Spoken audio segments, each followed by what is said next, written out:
Welcome students, मैं हूं extra Mehta YouTube बाल मंदिर से। और आज मैं आपको वैज्ञानिक प्रबंध की तकनीकों के बारे में समझा रही हूँ।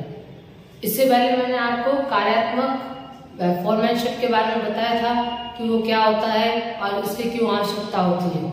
उसमें मैंने आपको ये बताया था कि फैक्ट्री में एक सुपरवाइजर जो है वो सारे कार्य नहीं कर पाता है, जैसे प्लानिंग करना, फिर उत्पादन करवाना, नियंत्रण करना, निरीक्षण करना, ये सारे जो कार्य है ये एक सुपरवाइजर नहीं कर पाता है। इसलिए टेलर ने सजेस्ट किया था कि यहाँ कम से कम फैक्ट्री में 8 सुपरवाइजर रखे जाए और उन 8 जो सुपरवाइजर होंगे वो श्रमिकों को ऑर्डर्स देंगे और उनसे काम करवा के लेंगे। तो ये कार्यात्मक फॉर्मेनशिप में था। अब मैं दूसरी तकनीक आपको समझा रही हूँ, कार्य का प्रमापीकरण एवं सरलीकरण। अब प्रमापीकरण क्या होता है? तो प्रमापीकरण से अभिप्राय है प्रत्येक व्यावसायिक क्रिया के लिए मानक निर्धारण प्रक्रिया से है। यानी प्रमापीकरण मतलब इंग्लिश में होता है स्टैंडर्डाइजेशन, किसी भी चीज का स्टैंडर्ड सेट करना कि ये चीज इसी तरह बनेगी और इसी तरह इसकी क्वालिटी जांची जाएगी। जैसे कोई भी आप बिस्किट के पैकेट्स खोलो तो हर बिस्किट के पैकेट की क्वालिटी एक कंपनी का जो एक पैकेट होता है, भले चाहे वो पार्ले जी गोल्ड हो, तो उनकी जो एक क्वालिटी है वो सब पैकेट्स में सेम रहती है, वो बदलते नहीं है। उनकी साइज, उनका आकार, उनका तरीका, उसका जो वजन है बिस्किट के पैकेट का और उसकी जो क्वालिटी है वो हर पैकेट में सेम रहती है। यूं नहीं कि पैकेट से पैकेट बदलती होगी, नहीं। तो ये स्टैंडर्ड है, हर चीज का स्टैंडर्ड प्रोडक्ट स्टैंडर्डाइजेशन करना होता है, जिसमें हर बार आकार और वजन सेम हो, इसकी गुणवत्ता भी सेम हो। इससे क्या होगा, आकार सेम रखने से क्या तात्पर्य है, अगर आकार सेम होगा तो किसी को कोई कंफ्यूजन नहीं होगी। जब दूसरी बार कोई कस्टमर वस्तु खरीदने आएगा तो उसे इतनी कंफ्यूजन नहीं होगी कि भाई मैंने पहले क्या खरीदा था और इस बार क्या खरीद रहा हूँ। अगर सेम ही साइज रहेगी तो वो बिना कंफ्यूज हुए उस चीज को खरीद लेगा।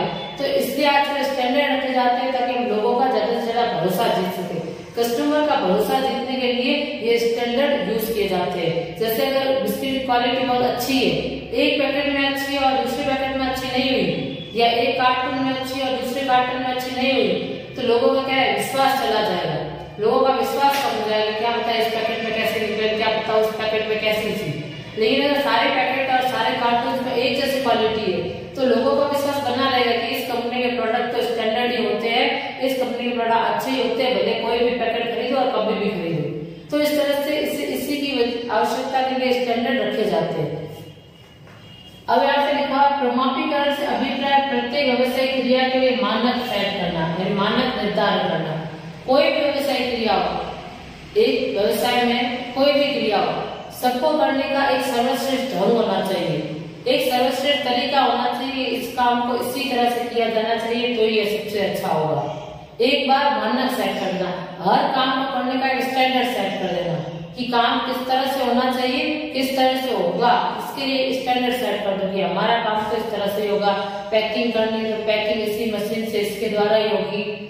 गुणवत्ता चेक करनी है तो गुणवत्ता चेक करने के लिए भी स्टैंडर्ड रखे जाते हैं कि हर बार गुणवत्ता अलग अलग मेथड से चेक ना हो, इसलिए एक गुणवत्ता चेक करने के लिए स्टैंडर्ड मेथड रखे जाते हैं। और कच्चा माल लाना है, कहीं से भी कच्चा माल मंगवा रहे तो कच्चा माल किस गुणवत्ता का होना चाहिए, इसका भी स्टैंडर्ड रखा जाता है कि कच्चा माल कितनी गुणवत्ता का होना चाहिए, कैसा होना चाहिए। तो इन सबके लिए मानक सेट निर्धारित किए जाते हैं, मानक सेट कर लिए जाते हैं और उस सारी प्रक्रिया को ही प्रमापीकरण कहते हैं। यानी हर चीज को माप के उसके मानक सेट करने को ही प्रमापीकरण कहते हैं।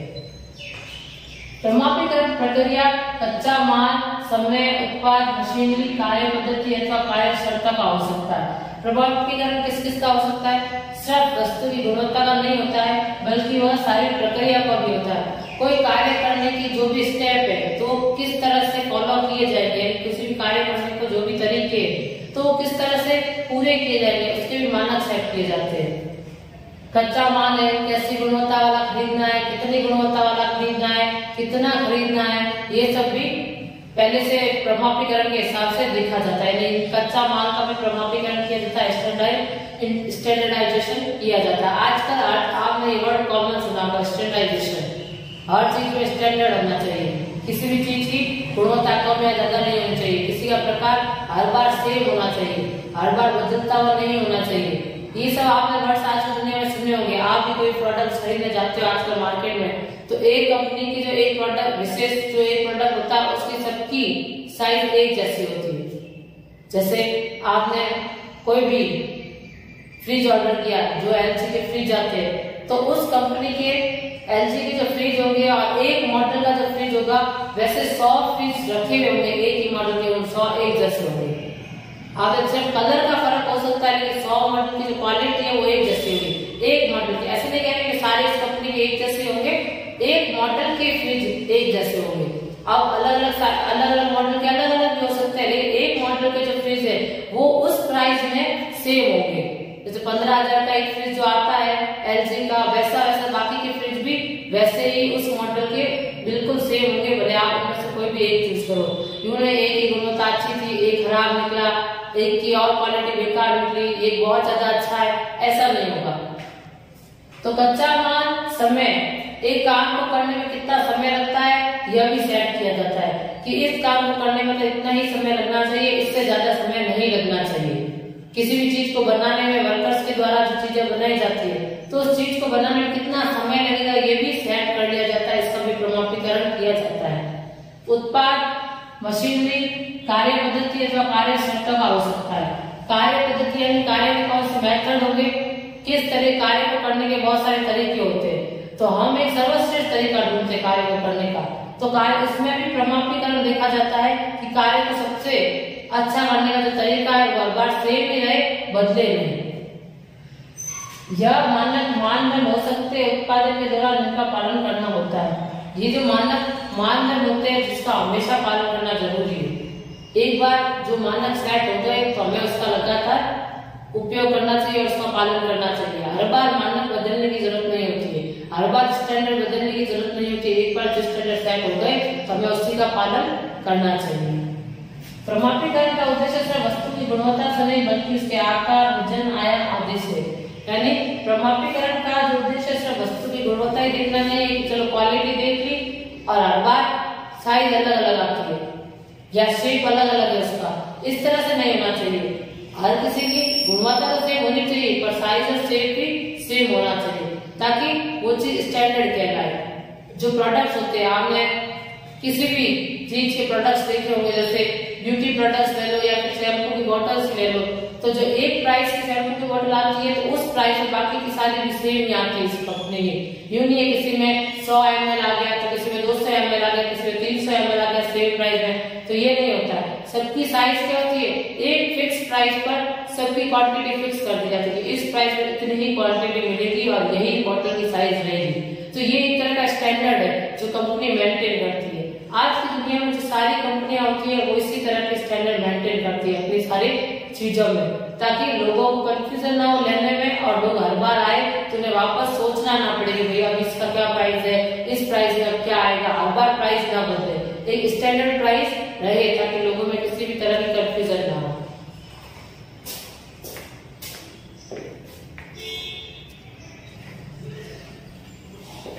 तो ये है प्रमाणीकरण के उद्देश्य। प्रमाणीकरण के उद्देश्य इस प्रकार है। पहला, किसी एक वर्ग अथवा उत्पाद को स्थायी प्रकार, आकार या विशेषता में सीमित कर देना। यानी कोई भी एक वर्ग है या कोई एक उत्पाद, एक कंपनी बहुत सारे प्रोडक्ट्स बनाती है। आपने देखा होगा डव कंपनी जो है बहुत सारे प्रोडक्ट बनाती है, साबुन बनाती है, क्या कहते हैं, शैम्पू बनाती है, क्रीम बनाती है, लोशन बनाती है, बहुत सारे प्रोडक्ट बनाती है। तो उसका कोई एक वर्ग, यानी यहाँ पे कहा किसी एक वर्ग अथवा उत्पाद को, कोई एक उत्पाद या कोई एक वर्ग को स्थायी प्रकार, आकार एवं विशेषता में सीमित कर देना। तो किसी एक वर्ग को उसकी विशेषता में सीमित कर देना, किसी एक की गुणवत्ता को फिर स्टैंडर्ड रख देना कि ये जैसे शैम्पू लिया तो शैम्पू का जो क्वालिटी, शैम्पू की जो क्वालिटी हुई, इसका जो वजन होगा, उसकी प्राइस होगी, उसको सेट कर देना। यानी किसी भी चीज को स्थायी प्रकार, आकार एवं विशेषताओं में सीमित कर देना कि इस चीज की विशेषता इतनी ही रहेगी, इससे ज्यादा नहीं होगी। अगर कोई क्रीम है बना रही कंपनी तो उस क्रीम की जो गुणवत्ता है उसको एक बार सेट कर दिया जाएगा कि इस क्रीम में इतनी ही गुणवत्ता रहेगी, इससे ज्यादा इसकी गुणवत्ता नहीं बनाई जाएगी।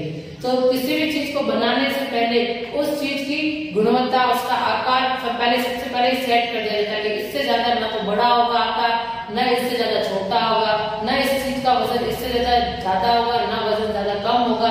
इस तरह से एक पूरा चीज बनाने से पहले उसका पूरा स्टैंडर्डाइजेशन किया जाता है, स्टैंडर्ड प्रोडक्ट बनाया जाता है और उसी प्रोडक्ट के आधार पर बाकी के प्रोडक्ट भी वैसे ही क्वालिटी के बनाए जाते हैं। पहले एक प्रोडक्ट उस स्टैंडर्ड का बनाया जाता है जैसा कंपनी को चाहिए, फिर बाकी के प्रोडक्ट भी उसी को देखकर बनते हैं सारे और बिल्कुल वैसे ही बनाए जाते हैं ताकि किसी भी प्रोडक्ट में फर्क ना आ सके।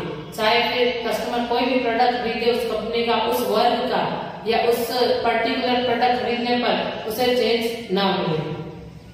ये है प्रमाणीकरण। ये होता है स्टैंडर्ड कि आप उस कंपनी का उस वर्ग का प्रोडक्ट खरीदो तो आपको उसमें कोई भी डिफरेंस नहीं मिलेगा। आप बिस्किट के पैकेट में गोल्ड पार्ले जी के बहुत सारे बिस्किट के पैकेट में से कोई भी बिस्किट का पैकेट खरीदो सब एक जैसे।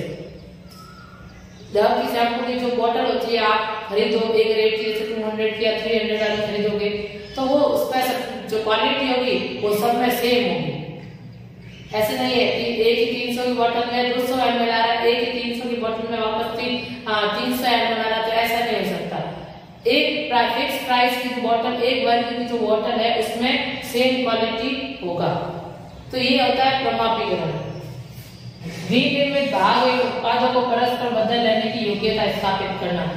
चीज इस तरह से बनाओ कि जो ताकि उसको अगर विभाग से विभाग में बदला भी जाए तो कोई फर्क ना पड़े। जैसे एक मैन्युफैक्चर पार्ट, विनिर्माण भाग यानी मैन्युफैक्चर पार्ट जिसे कहते हैं कि जो बन रहा है पार्ट, पूरा बना नहीं है, बन रहा है पार्ट। और उत्पाद तो परस्पर बदल लेने की योग्यता स्थापित करना, यानी किसी भी विभाग में अगर हमें अपने उत्पादों को बदलना पड़े तो बदलते समय कोई तकलीफ ना आए।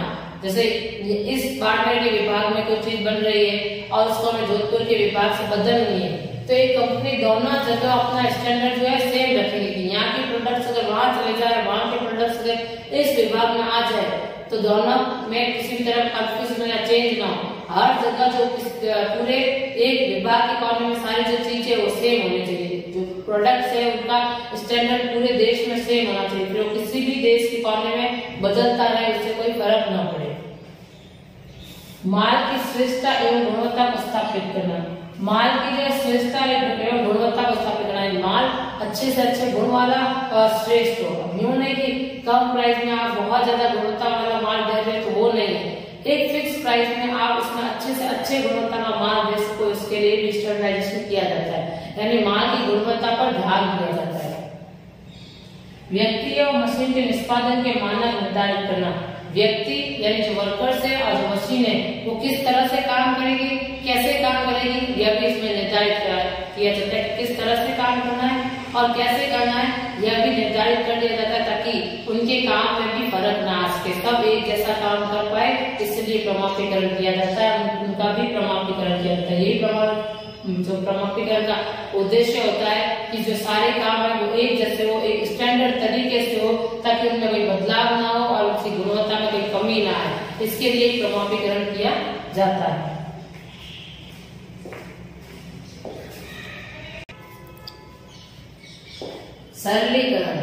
सरलीकरण का उद्देश्य है वर्ग के उत्पाद के आकारों में भिन्नता आयाम को समाप्त करना, यानी सरलीकरण यानी सिंप्लीफिकेशन, यानी किसी भी चीज में अनावश्यक भिन्नता नहीं होनी चाहिए। किसी भी प्रोडक्ट्स में जो कंपनी प्रोडक्ट बनाती है उसमें अनावश्यक डिफरेंस नहीं होना चाहिए। जो टाइप्स है एक चीज के बहुत ज्यादा अधिक से अधिक टाइप्स ना रखें, चाहे तो वस्तु के 2-3 टाइप्स रखें या 3 टाइप्स रखें, इससे अधिक टाइप्स ना रखेंगे। एक ही चीज के 10-12 तरीके, 10-12 तरीके की चीजें, एक ही चीज को 10-12 तरीकों से बनाया जाता है या उसको 10-12 तरीकों से पैक किया जाता है या उसका 10 अलग अलग तरीकों का वजन है, इस तरह से नहीं होना चाहिए। सरलीकरण का मतलब है सिंप्लीफिकेशन। एक चीज को बनाने का एक ही तरीका होना चाहिए और उसमें ज्यादा क्या कहते हैं डिफ्रेंशिएशन नहीं होना चाहिए, उसमें ज्यादा वेरायटी नहीं होनी चाहिए, ज्यादा वेरायटी ना हो, एक चीज एक जैसी हो, उसमें अधिक भिन्नता ना हो ताकि लोगों को जो बनाने में भी आसानी हो और कंपनी के इससे खर्चे भी कम होंगे। अगर एक ही चीज को 10 अलग अलग तरीकों से बनाया जाए, 10 अलग अलग तरीकों से पैक किया जाए और उसका वजन भी अलग अलग रखा जाए तो इससे क्या है कॉस्ट ज्यादा आएगी। अगर एक ही चीज को एक तरीका ही होगा तो सब लोग उस तरीके को अच्छे से समझ जाएंगे और वैसे ही बनाएंगे। जो मजदूर होंगे वो एक तरीके को समझ के उसी तरह से सारे मजदूर बनाएंगे। लेकिन अगर एक ही चीज को करने के 200-300 तरीके और सब अलग अलग तरीके से कर रहे हैं तो वो काम में कंफ्यूजन होगा और कॉस्ट ज्यादा लगेगी। और मशीनें भी है तो उसके लिए अलग अलग मशीनों की आवश्यकता पड़ेगी। एक मशीन तो एक ही तरीके की चीज बना सकती है, तो अलग अलग तरीकों के लिए अलग अलग मशीन, अलग अलग लागतों की आवश्यकता होगी, जो कि एक फालतू खर्चा होगा। तो सिंप्लीफिकेशन के जरिए से कंपनी अपने फालतू खर्चा को बचा सकती है। किसी भी एक चीज बनाने में ज्यादा वैरायटी में रखकर एक अच्छी गुणवत्ता वाली वस्तु बनाए तो उससे उसको ज्यादा कंपनी को फायदा होगा। तो यहाँ पे कहा है कि व्यर्थ के उत्पाद के आकारों में भिन्नताओं आयामों को समाप्त करना। किसी भी उत्पाद में व्यर्थ में ही उसके आकारों में चेंज न करना। जैसे किसी एक चीज है, मान लो आपके आता है जैसे बिस्किट के पैकेट्स है, जो मैंने पहले बता दिया। इस पर दूसरा एग्जाम्पल है, जैसे मैंने शैम्पू की बोतल का बताया, तो एक शैम्पू की बोतल है या तेल की बोतल देख लो आप। जो तेल की बोतल आती है इसमें साइज होती है, एक 50 की आती है, एक 100 की और फिर 150 की। ऐसा नहीं है 50 की आती है, फिर 60 की आती है, 70 की आती है, 80 की, 90 की, 100 की, 110, 120, इस तरह से 10-10 रुपए के गैप में नहीं आती है। अगर इस तरह से गैप में बोतलें आती तो कंपनी का कितना खर्चा होता, पैकिंग का खर्चा, मशीनों का खर्चा और बाकी मजदूरों को कंफ्यूजन अलग से हो जाती है। लेकिन अब बोतल कैसे आती है, 50, 100 या 150, 3 मार्क रखती है, 3 तरीकों से ही पैकिंग होनी है। तो इससे क्या है, सिंप्लीफिकेशन हो गया और खर्चा भी कम आएगा क्योंकि 3 टाइप्स में पैकिंग होगी। जिसको 100 की चाहिए वो 100 की ले और जिसको 50 की चाहिए वो 50 की ले, चाहे तो 50-50 की 2 ले लें। लेकिन इसका मतलब ये नहीं कि 60, 70, 80 की भी रख देता कि लोगों वर्कर्स बनाने में कंफ्यूज हो जाए या फिर उसकी पैकिंग में ही सारा खर्चा चला जाए और लागत बढ़ जाए, कॉस्ट बढ़ जाए। तो इस तरह से नहीं किया जाता। इसलिए सिंप्लीफिकेशन, सरलीकरण में यही कहा गया है कि काम को ज्यादा से ज्यादा सिंपल रखा जाए और उसमें ज्यादा उत्पाद में ज्यादा वैरायटी न रखी जाए, एक वस्तु बनाने में ज्यादा वैरायटी ना हो। सरलीकरण में उत्पाद में अनावश्यक भिन्नताओं को समाप्त किया जाता है। सरलीकरण में जो फालतू भिन्नता है उनको समाप्त होता है, जिसकी जरूरत भी नहीं है। एक ही तेल की बोतल 50 में उसको 100 में बेच रहे हैं, उसको 60, 70, 80 रुपए लगा की रेट निकालने की जरूरत नहीं है। ये अनावश्यक भिन्नता है, तो इससे ऐसी भिन्नताओं को दूर करने का काम भी किया जाता है। इसमें श्रम, मशीन एवं उपकरण की लागत में बचत होगी। अब अलग अनावश्यक भिन्नताओं को जब दूर किया जाएगा, जो जरूरत नहीं है ऐसी वैरायटी को भी दूर किया जाएगा, तो अपने आप इस श्रम, मशीन और उपकरण की लागत में भी बचत होगी। यानी अगर काम सिंपल होगा, एक जैसा काम होगा तो सब काम करने के तरीके की स्पीड भी फास्ट हो जाएगी और एक तरह की मशीनों की आवश्यकता पड़ेगी तो सारे खर्चों में कमी आएगी और फालतू खर्चे नहीं होंगे, जिससे लागत में कमी होगी और प्रॉफिट्स ज्यादा होंगे। तो ये है सरलीकरण में। अब ये हो गया कार्य का प्रमापीकरण करना जरूरी क्यों है वो मैंने बता दिया, और सरलीकरण करना जरूरी क्यों है। यानी सरलीकरण में ये बताया कि कार्य को थोड़ा सिंपल रखा जाए, अनावश्यक वैरायटी न रखी जाए, जिसकी जरूरत नहीं है, जिसकी आवश्यकता नहीं है उसको न रखा जाए, कम से कम वैरायटी रखी जाए ताकि उस चीज को बनाने में कम से कम लागत आए। अब वैरायटी का मतलब ये नहीं है कि अलग अलग तरह के प्रोडक्ट्स न बनाए, अलग अलग तरह के कंपनी प्रोडक्ट बना सकती है, लेकिन एक ही प्रोडक्ट को अलग अलग तरह से न बनाए। एक ही प्रोडक्ट बना लिए, एक ही क्रीम बना लिए और उसको 50 तरीकों से बना लिए तो 50 तरीके की चीजें बिकेगी नहीं। लोग तो कोई 2-3 चीजें खरीदेंगे जो उनको पसंद आएगी, बाकी की जनरल हो जाएगी। तो इस तरह से अगर वही 50 तरीके को चीजों को फैलाने के बजाय कोई 5 चीजें बनाए, लेकिन 5 चीजों की गुणवत्ता अच्छी से अच्छी रखे तो एक कंपनी को ज्यादा फायदा हो सकता है। इससे क्या होगा कि लोग उन्हीं 5 चीजों पर फोकस करेंगे, वही चीजें खरीदने को पसंद करेंगे और उसकी गुणवत्ता भी अच्छी होगी, क्योंकि वो खर्चा जो 50 चीजों पे होने वाला था अब वो उन 5 चीजों पर होगा तो उसकी गुणवत्ता भी अच्छी हो जाएगी और इससे कंपनी को ज्यादा फायदा हो सकता है। इसलिए आज कंपनियां सरलीकरण और प्रमापीकरण दोनों को अपनाती है ताकि इनका प्रोडक्ट अच्छे से अच्छा बने और ज्यादा से ज्यादा बिके और लागत कम से कम लगे।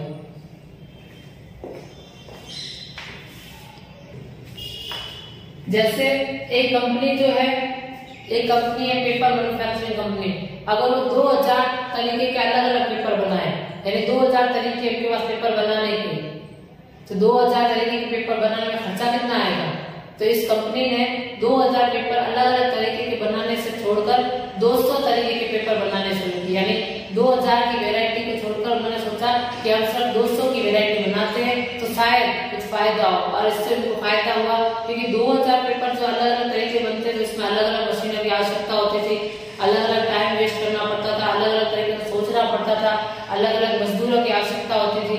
लेकिन वही 2000 को 200 में जब सीमित कर दिया गया, 200 तक की वैरायटी रखी तो मशीनों की आवश्यकता कम पड़ी और जो श्रम मजदूर है उनमें भी काम करने की कैपेसिटी बढ़ गई कि एक ही काम को बार बार करने से अपनी एफिशिएंसी बढ़ जाती है। तो इस तरह से एक कंपनी को कम वैरायटी रखने में फायदा होता है। अनावश्यक वैरायटी नहीं रखनी चाहिए, वैरायटी तो सभी रखते हैं लेकिन अनावश्यक वैरायटी नहीं रखनी चाहिए। यह है कार्य का प्रमाणीकरण एवं सरलीकरण से उद्देश्य। कार्य का प्रमाणीकरण का उद्देश्य प्रमाणित स्टैंडर्ड सेट करना ताकि काम अच्छी गुणवत्ता वाला हो और सरलीकरण मतलब काम में अनावश्यक वैरायटी न रखकर उसको सीमित कर देना। तो दोनों से कंपनी का अच्छा से अच्छा फायदा होता है और ये तकनीक टेलर ने दी है।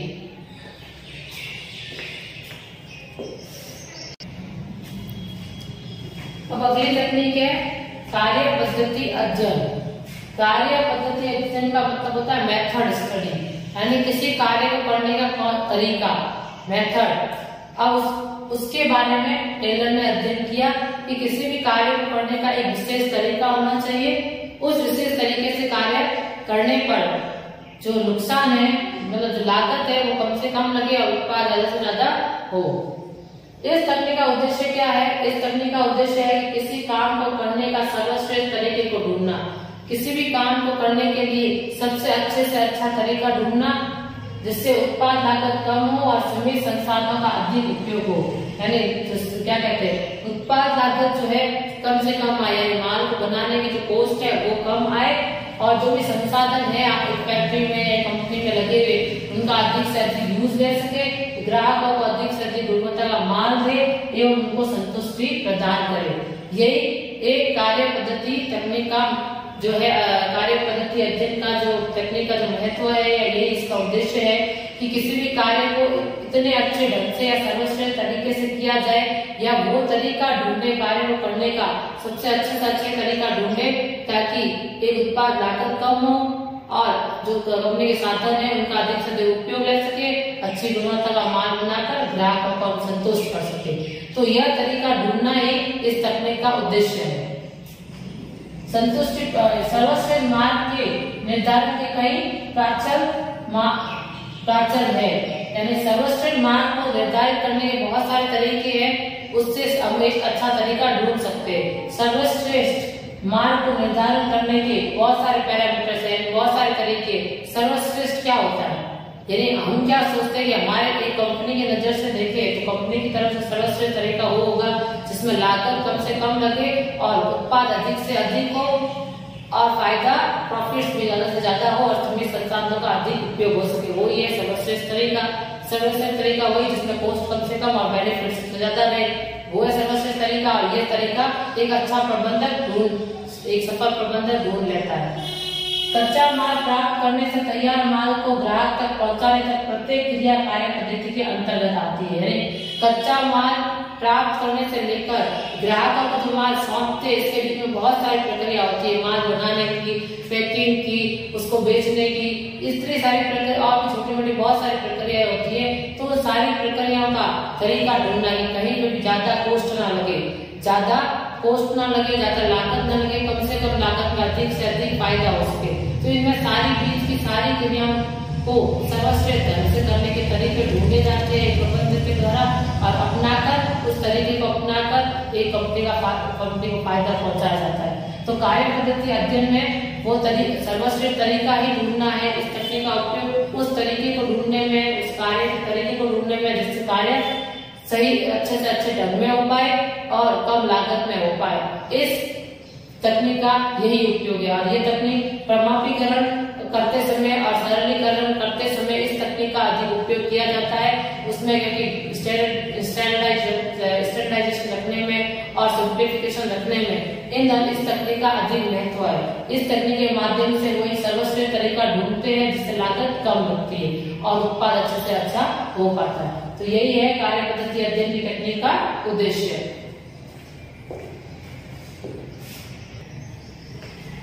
टेलर ने कार्य पद्धति के माध्यम से कई क्रियाओं को एक साथ जोड़ने की आवश्यकता का निर्माण किया है, जैसे ऑटोमोबाइल कंपनी इस सभी का क्रम निर्धारित किया जाता है।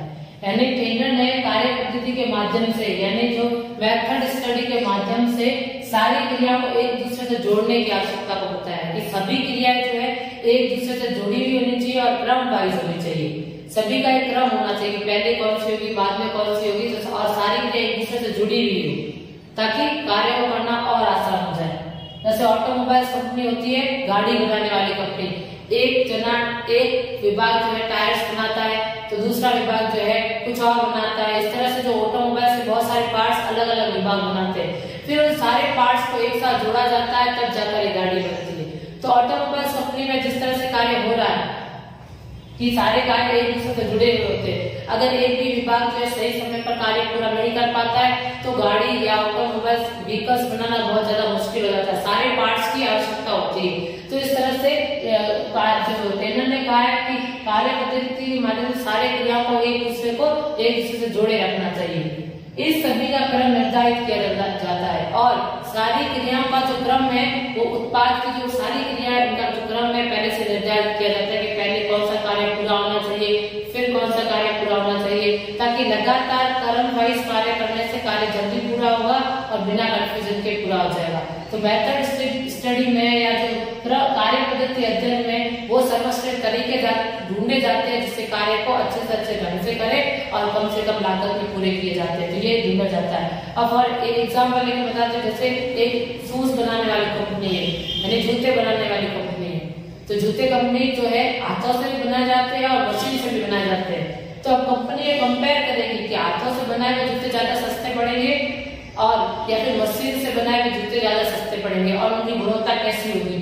दोनों को कंपेयर करके जो सबसे ज्यादा फायदेमंद चीज होगी कंपनी उस तरीके को चूज कर लेगी। अगर कंपनी से मशीन से बनाने का तरीका सबसे ज्यादा अच्छा है और सस्ता है तो कंपनी उस तरफ जाएगी, या फिर हाथ वाला तरीका ज्यादा अच्छा है और फास्ट या सस्ता है तो वो उस तरफ जाएगी। जो भी कंपनी के सबसे अच्छा होगा वो उस मेथड को चूज कर लेगी। तो इस कार्य पद्धति अध्ययन की तकनीक से यही मतलब है कि सबसे अच्छा तरीका ढूंढने का। तो ये आज मैंने आपको 2 तकनीक समझा दी है, बाकी की तकनीक हम आपको अगली वीडियो में समझाएंगे।